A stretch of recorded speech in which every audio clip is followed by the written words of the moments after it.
Could you tell us a little bit about Fences in general and how Troy fits into that? Well, Fences is August's play that was set in the 50s. It's in the decade of the 50s, and it is about a former Negro League ball player who has, because he was too old, did not get an opportunity to play in the major leagues, which is a part of his bitterness. And then also he is in a situation where he is trying to raise his family and to prevent his son from feeling the same kind of hurts that he got trying to make it in those days as a ball player.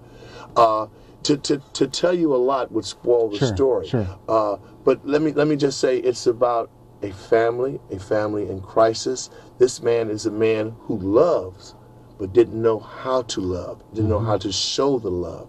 He was a good provider, but he was a man who lacked the skill to show how he loved his son or in ways of how he loved his wife. And he made a terrible mistake. But the key to Troy's character, and again, I have to go back to Mr. Williams, who directed it, was his honesty, his absolute honesty.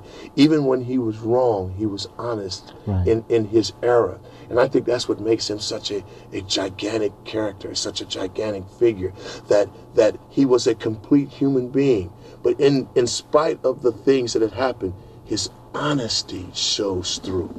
What I'm hearing you say, he's wanting in some ways to protect his family from some of the pain he experienced. I remember my father telling me things like, you have to wait, you have to hold on, almost like don't expect too much. I don't want you to get hurt. I want to protect you. And I relate to it in that sense. And that relates to you? Absolutely. I think this play is very much my father. I think that one of the things that I've tried to do with this character is find my father in this man. Remember, this is 1957. This is a man who was taught by his father, who was also a man who was oppressed by racism, who was oppressed by this system, who didn't know how to show him how to love. So consequently, it was hard for him to show it to, because he wasn't taught it, to show it to his son. So it's very much my father. My father was a provider too. Right. And one day I had the nerve to ask him, Daddy, do you love us? Only asked that kind of question once. One time, right. Very simple. Was you got a house to live in, ain't you? Exactly. You got food, ain't you? Exactly. You go to school, don't you? Exactly. You go to church, don't you? Right, right. Don't you ever ask me that fool question again. Again, exactly. My father was the same way. How could you not know I didn't love you? Look what I am providing for you. How could a man that would provide and do so much for you not love you? Yeah, and like you, my father would tell me, don't you ask me no damn fool-ass question like that again. Watch your language. Sorry. That's in the play. So. We beep that out a little bit. Okay. You don't want them to lose their license. So, zip, that didn't happen. Didn't say it. So, also, this play is, you should say, is set in the 50s. It's one of his 10. Right. What's been your experience at Lorraine Hansberry in being in this play? Oh my gosh! Again, I could take our whole time together. It has been an absolutely marvelous experience from the word go. Everything has been very professional, very open. The atmosphere to create has been there from day one. The cast that I'm working with are all local actors, and every one of them is strong. And it just made for this to be such. On the first day of rehearsal, the very first reading, I knew we had something special. And I knew that Mr. Williams had assembled a strong, good, professional cast. And everything has been just top-notch from the word go. Right. I have loved every second of it. Now, Stanley, as we said earlier, has been involved with Lorraine Hansberry. This is the 27th year. He's directed a number of the shows there. What has it been like working with him as a director? Excellent. And the thing that was so beautiful about Stanley in comparison to the other times, this is my 4th production of this show,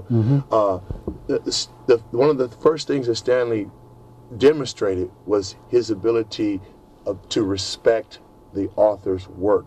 Sometimes directors like to put their own stamp on the work instead of getting out of the way and letting the play be the play. Stanley was wonderful at getting out of the way, showing us a direction, but allowing us as actors to find our characters and to find our places within the play. So it's been a wonderful experience. Now, can you tell us where it is and when it will be, when the performances will take place? It's at the Lorraine Hansberry Theater, and we are playing Thursday, Friday, Saturday at 8 o'clock, and Sunday at 2 p.m. Yes, and then the show ends next Sunday, so April 27th. We were extended a week. We Mm-hmm. were supposed to close this weekend, and we've been extended by popular demand to next weekend. This is a special time for Lorraine Hansberry also, in that this, I believe, is the last show In that space? in this space. Mm-hmm. Next year they will be traveling around to, or I'm not sure where they'll be, but they'll be using other spaces. Mm-hmm. So get a chance to see them and say goodbye to the place. They've been, I think, almost 20 years or so. Yeah, over And 20 years. just even the title of the theater company, Lorraine Hansberry, has to do with the respect that Stanley and Quentin had for Miss Hansberry in terms of her work in the theater as a writer as well as a theater professional.